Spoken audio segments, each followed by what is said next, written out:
ഇന്നത്തെ video running വിത്ത് wave എന്ന embroidery സ്റ്റിച്ചിനെ കുറിച്ചാണ്. അപ്പോൾ നമുക്കത് എങ്ങനെയാണ് ചെയ്യുന്നതെന്ന് നോക്കാം. ആദ്യം നമ്മൾ സ്റ്റിച്ച് ബോർഡിലാണ് ചെയ്യുന്നത്. അതിനായിട്ട് ഇതുപോലെ ലൈൻ വരച്ചു കൊടുക്കുക. മുന്നത്തെ വീഡിയോയിൽ റണ്ണിങ് വിത്ത് വിപ്പിഡ് ചെയ്ത പോലെ ആദ്യം ഈ ലൈനിലൂടെ റണ്ണിങ് സ്റ്റിച്ച് ചെയ്യണം. 3 നൂല് ഉപയോഗിച്ചാണ് റണ്ണിങ് സ്റ്റിച്ച് ചെയ്യുന്നത്. റണ്ണിങ് സ്റ്റിച്ച് ചെയ്യുമ്പോൾ സ്റ്റിച്ചുകൾ തമ്മിലുള്ള അകലവും ഒരേപോലെ ആവാൻ പ്രത്യേകം ശ്രദ്ധിക്കണം. വളരെ എളുപ്പത്തിൽ ചെയ്യാൻ പറ്റുന്നൊരു സ്റ്റിച്ചാണ് റണ്ണിങ് വിത്ത് വേവ്. അപ്പോൾ നമ്മളിവിടെ റണ്ണിങ് സ്റ്റിച്ച് ചെയ്ത് കഴിഞ്ഞു. ഇനി കെട്ടിടുന്നതിൻ്റെ മുന്നേ ചുളിവുകളൊന്നും ഇല്ല എന്ന് ഉറപ്പ് വരുത്തണം. അതിനായി ക്ലോത്ത് നന്നായിട്ട് വലിച്ചു പിടിക്കണം. ശേഷം കെട്ടിട്ട് കൊടുക്കാം. അപ്പോൾ റണ്ണിങ് സ്റ്റിച്ച് ഇവിടെ കംപ്ലീറ്റ് ആയിട്ടുണ്ട്. ഇനി നമ്മൾ ഇതിലൂടെ വേവാണ് ചെയ്യാൻ പോകുന്നത്. വേവ് ചെയ്യാനായിട്ട് ത്രെഡ് എടുക്കുമ്പോൾ കോൺട്രാസ്റ്റ് കളറാണ് എടുക്കേണ്ടത്. ഇലകളിലും തണ്ടിലൊക്കെ ചെയ്യുന്ന സമയത്ത് പച്ച നിറം കൊടുക്കുമ്പോൾ ഒന്ന് ലൈറ്റ് കളർ പച്ചയും മറ്റൊന്ന് ഡാർക്ക് കളർ പച്ചയും ഉപയോഗിക്കാം. ഇവിടെ ഞാൻ വേവ് ചെയ്യുന്നതിന് ബ്ലൂ കളർ ത്രെഡാണ് എടുത്തിരിക്കുന്നത്.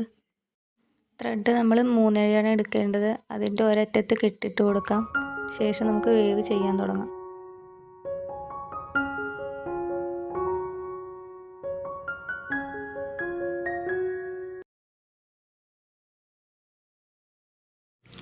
റണ്ണിങ് സ്റ്റാർട്ട് ചെയ്ത അതേ ഭാഗത്ത് നിന്ന് തന്നെയാണ് വേവിനായിട്ടുള്ള നൂല് പൊക്കിയെടുക്കേണ്ടത്.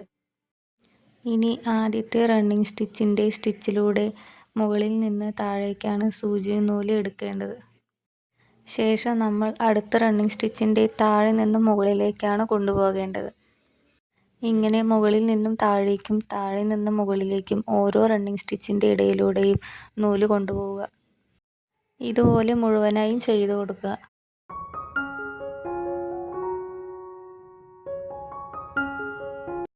അപ്പോൾ വേവ് ഇവിടെ ചെയ്തു കഴിഞ്ഞു. ഇനി റണ്ണിങ് സ്റ്റിച്ച് അവസാനിപ്പിച്ച അതേ സ്ഥാനത്ത് തന്നെയാണ് വേവിൻ്റെ സ്റ്റിച്ചും നമുക്ക് താഴേക്ക് ഇറക്കി കെട്ടിട്ട് കൊടുക്കേണ്ടത്. സ്റ്റിച്ച് ബോർഡിൽ നമ്മൾ റണ്ണിങ് വിത്ത് വേവ് ചെയ്തു കഴിഞ്ഞു. ഇനി ഡിസൈനിൽ എങ്ങനെയാണ് ചെയ്യുന്നതെന്ന് നോക്കാം. അതിനായി ഞാനിവിടെ ക്ലോത്തിലൊരു ഡിസൈൻ വരച്ച് വെച്ചിട്ടുണ്ട്. ഇനി ഈ പിക്ചറിൽ 3/7 നൂല് ഉപയോഗിച്ച് റണ്ണിങ് സ്റ്റിച്ച് ചെയ്ത് കൊടുക്കാം. അതിനായി ആദ്യം നമ്മൾ ക്ലോത്ത് എംബ്രോയ്ഡറി ഫ്രെയിമിൽ വെച്ച് കൊടുക്കണം. അതിനായി സ്ക്രൂ ഇല്ലാത്ത ഭാഗം ക്ലോത്തിൻ്റെ താഴെ വെച്ച് കൊടുക്കാം. അതിൻ്റെ മുകളിലായി ക്ലോത്ത് വെച്ച് കൊടുക്കാം. പിന്നീട് സ്ക്രൂ ഉള്ള ഫ്രെയിം വെച്ച് കൊടുക്കാം. ശേഷം ഫ്രെയിം നന്നായി ടൈറ്റ് ചെയ്ത് കൊടുക്കണം. ഇനി നമുക്കിതിൽ റണ്ണിങ് വിത്ത് വേവ് ചെയ്യാൻ തുടങ്ങാം. ആദ്യം നമ്മൾ റണ്ണിങ് സ്റ്റിച്ചാണ് ചെയ്യേണ്ടത്. റണ്ണിങ് സ്റ്റിച്ച് ചെയ്യുമ്പോൾ മാക്സിമം ചെറുതായിട്ട് ചെയ്യുന്നതാണ് നല്ലത്. അങ്ങനെ ചെറുതായിട്ട് ചെയ്യുമ്പോൾ ഡിസൈനിൽ കുറച്ചുകൂടി ഭംഗി കിട്ടും. റണ്ണിങ് സ്റ്റിച്ച് ചെയ്യുമ്പോൾ സ്റ്റിച്ചും ഗ്യാപ്പും ഒരേ രീതിയിലായിരിക്കണം. അപ്പോൾ നമുക്കിനി റണ്ണിങ് സ്റ്റിച്ച് മുഴുവനായിട്ട് ചെയ്യാം.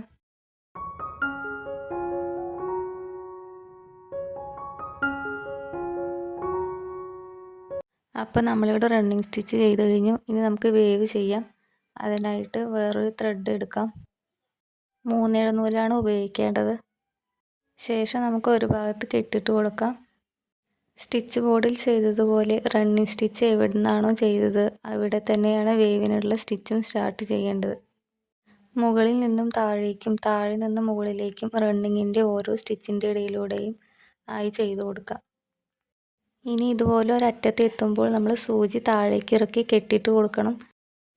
കെട്ടിട്ട് കൊടുത്തതിന് ശേഷം റണ്ണിങ് സ്റ്റിച്ച് എവിടെയാണോ തുടങ്ങിയത് ആ സ്ഥാനത്ത് തന്നെ സൂചി കയറ്റി കൊടുക്കാം.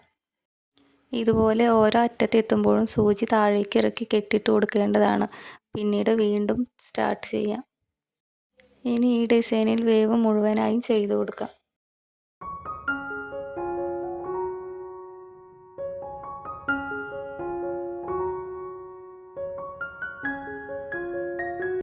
അപ്പോൾ നമ്മളിവിടെ റണ്ണിങ് വിത്ത് വേവ് ചെയ്ത് കഴിഞ്ഞു.